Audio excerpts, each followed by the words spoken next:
ನಮಸ್ಕಾರ. ನಮ್ಮ ಜೀವನದಲ್ಲಿ ಪ್ರತಿಯೊಂದು ಹಂತದಲ್ಲೂ ಸಹ ನಾವು ಸ್ಟ್ರಗಲ್ ಪಡ್ತಾನೆ ಇರ್ತೀವಿ. ಪ್ರತಿಯೊಂದು ಸ್ಟೇಜಲ್ಲೂ ಸಹ ನಮಗೆ ಗೊಂದಲಗಳು ಇದ್ದೇ ಇರುತ್ತೆ. ನಾವು ಡಿಸಿಷನ್ ತೊಗೊಳಕ್ಕೆ ಆಗದೇ ಇಲ್ಲ ಕೆಲವೊಂದು ವಿಚಾರಗಳು, ಮತ್ತು ನಮ್ಮ ಮಕ್ಕಳ ಭವಿಷ್ಯನೂ ಸಹ ನಾವು ಸರಿಯಾದ ರೀತಿ ಡಿಸಿಷನ್ ತೊಗೊಳಕ್ಕಾಗೋದಿಲ್ಲ. ನಾವು ಬೇರೆಯವ್ರ ಜೊತೆ ಹೋಗಿ ಅವ್ರ ಹತ್ರ ಪ್ರಶ್ನೆಗಳು ಮಾಡ್ತೀವಿ.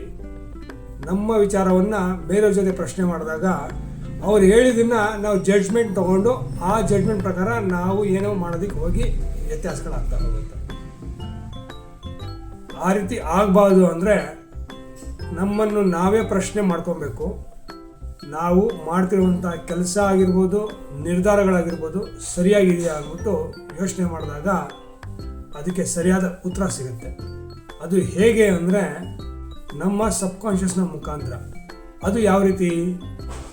ಧ್ಯಾನ ಮಾಡಿದಾಗ ಮಾತ್ರ ಅದರ ಉತ್ತರ ಸಿಗ್ತಾ ಹೋಗುತ್ತೆ. ಧ್ಯಾನ ಮಾಡಿದ್ರೆ 100% ನಮ್ಮ ಜೀವನವನ್ನು ಉತ್ತಮಗೊಳಿಸ್ಬೋದು. ಇದೇ ಬುದ್ಧ ಪೂರ್ಣಿಮೆ ದಿನ ರಾತ್ರಿ 8:30ಗೆ ಧ್ಯಾನ ಕಾರ್ಯಕ್ರಮ ಇಟ್ಕೊಂಡಿದ್ದೀನಿ.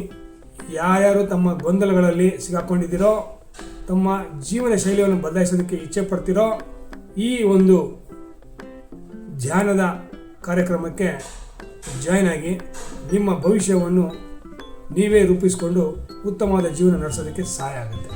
ನಮಸ್ಕಾರ. ಜೈ ಹಿಂದ್.